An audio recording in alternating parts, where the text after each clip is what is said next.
So there's this clip going around with Keke Wyatt. Now, Keke Wyatt is talking with a few guys. One of them is Milan Christopher. He's the one that's going to be speaking. And he's speaking about, what black people deal with, in America. And Keke started taking offense to that. Let's go ahead and roll that clip. In reality, black people have been, segregated, persecuted, hunted down, killed, stolen from, humiliated. Can you let me finish? Because you won't let me finish. When you talk, I have been nothing but quiet and respectful. I have been nothing but quiet and respectful to you. I have been nothing but quiet and respectful to you. So can you let me talk? I don't understand. Okay, pro-black. All right, praise God. Go ahead, sweet sugars. I'm not all right, because, I don't understand, we biracial, right? And we love everybody, but then you got your certain black folk that just nigga, goddamn nigga. So Super, when I know you have this going on, but if you can, I'm getting upset and my husband doesn't like it, so I'm going to excuse myself because you are so pro-black, and it's okay to be pro-black. Well, if you're not even letting me talk, so I don't even understand where because I feel like you're being sarcastic, and I'm just trying to. Being sarcastic. So can you let me talk? You have to understand, black people are not the only people that have been oppressed.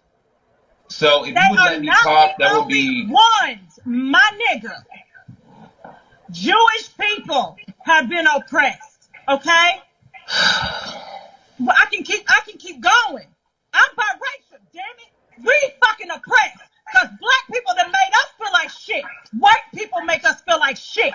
You don't know that life. You don't know that. So if you want me to be an ignorant ass nigga, I will tonight. I don't want to go there. I'm not sure. I think you're you a cool ass dude, but I think you need to understand, sugar, that there is more to life than just being black, baby. Oh, Kiki. All right. So you have fit the archetype of what they have called in history called the tragic mulatto. Bottom line. Now, I was in a room on Clubhouse last night actually talking about biracials and, how they feel in American society.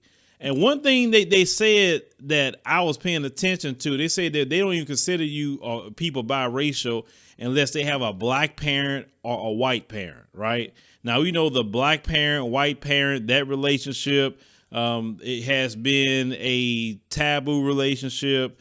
It has been a relationship that's, laws has been put in place for, et cetera, right? Let's call it what it is. The two groups of people that's always at each other's throats is black folks and white folks. It's not black folks starting anything with them. They always trying to mess with us. But when you have a child, okay, and then when you have this child, it can go in multiple ways. I noticed, right? That some children come out and they're like, man, shoot, I'm black, man. I don't for food that other side. Because that other side gonna let you know, oh, you not white. You ain't white at all. Matter of fact, you an N-word. No matter how light skinned you are, no matter if you got blonde hair, they still gonna call you an N-word, right? You got to go over there with those black folks. So some of them become the most pro-black militant. Some hardcore militant pro-black that you could ever see, right? Got a whole white parent, but they the most hardcore pro-black.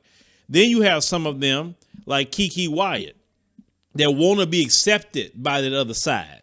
And it always bothered her that she wasn't accepted by the other side. Now, I know when black folks say something to people like Kiki about being black or anything with that situation, is when she comes across like, she talking down on black folks, or she's like coming across like she don't want to identify or whatever with black folks. So they're going to kind of say something to you. People like Kiki want to identify with their other side, and they can't. They can't. And it bothers them that they cannot do that.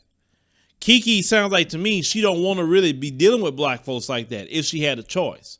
See, Kiki got famous off of a black audience, not a white one. Her voice that she sing come from the black side, didn't come from the white side. Her look, that she has and how well she's aging, that come from the black side. That didn't come from that white side. But she has a disdain. Listen, let me tell you something. What my grandfather used to say this, what's in you, go come out you.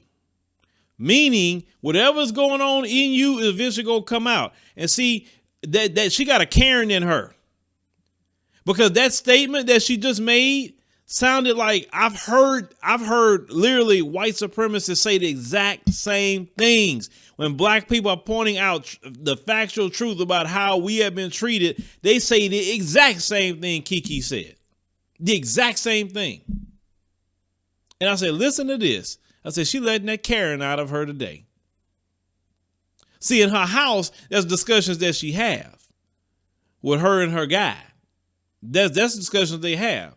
She really don't want to be identifying with black, but yet she acting like you mentioned an N-word and all the other things like that, right?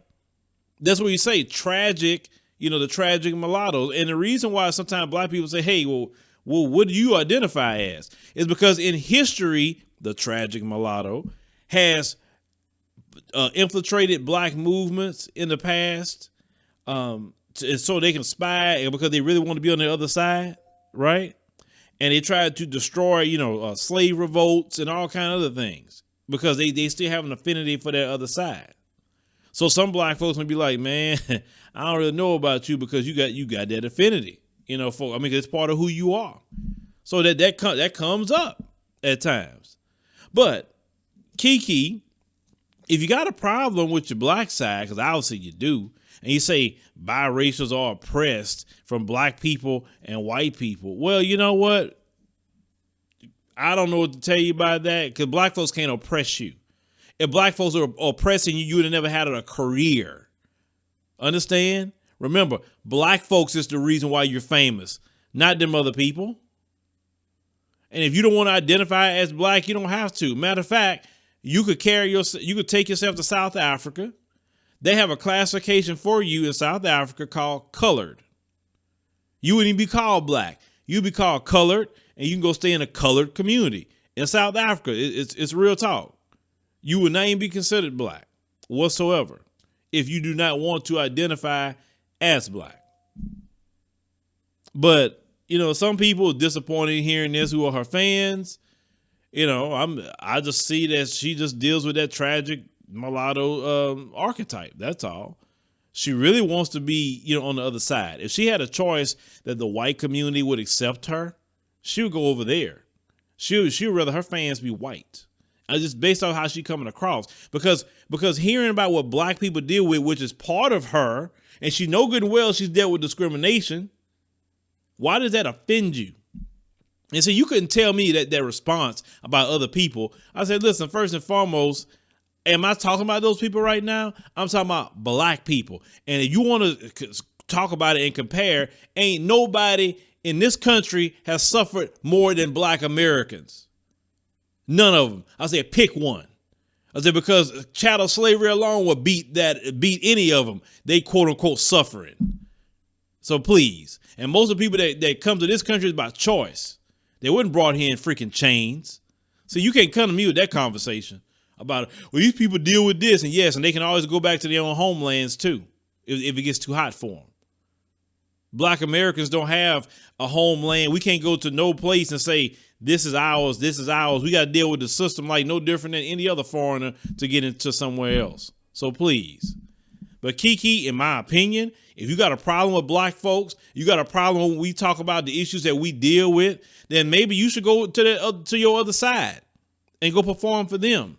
And black folks should leave you the hell alone with your crazy behind. Because you crazy as hell. We know that. But like I said, she was just disrespectful. That's bottom line. She was disrespectful. And we got to call people out like Keke Wyatt and leave them the hell alone. Like, okay, Kiki, you come out with some music. F you and your music. Go sit up there to them folks then. Go try to perform and see how well you'll be with all them other people you say are suffering. Go do that. Leave black people alone. You get a record or something, or a concert, you won't see black folks up there with you. Forget that. You disrespectful. It was completely disrespectful. And I hope black folks drop you like a bad habit, because that's exactly what they need to do. Well, leave me a comment. Let me know what you think about, Keke Wyatt and, her mass confusion, because she's confused. Let's call it what it is. But she really don't like black people like that. That's how I look at it. Because when you sit up here and deflect when a group of black people are talking about issues in the black community, and you're bringing up all these other people which they're not there, you notice that no other group of people do that. When they discuss about what they're dealing with, they'll say, yeah, but black people, they deal with, nobody brings that up. Nobody does that. So Kiki, like I say, no, y'all need to just leave her alone. Like I said, she don't deserve your money. She don't deserve your time, anything. Because Kiki don't like her black side, and I'm going to call it exactly what it is.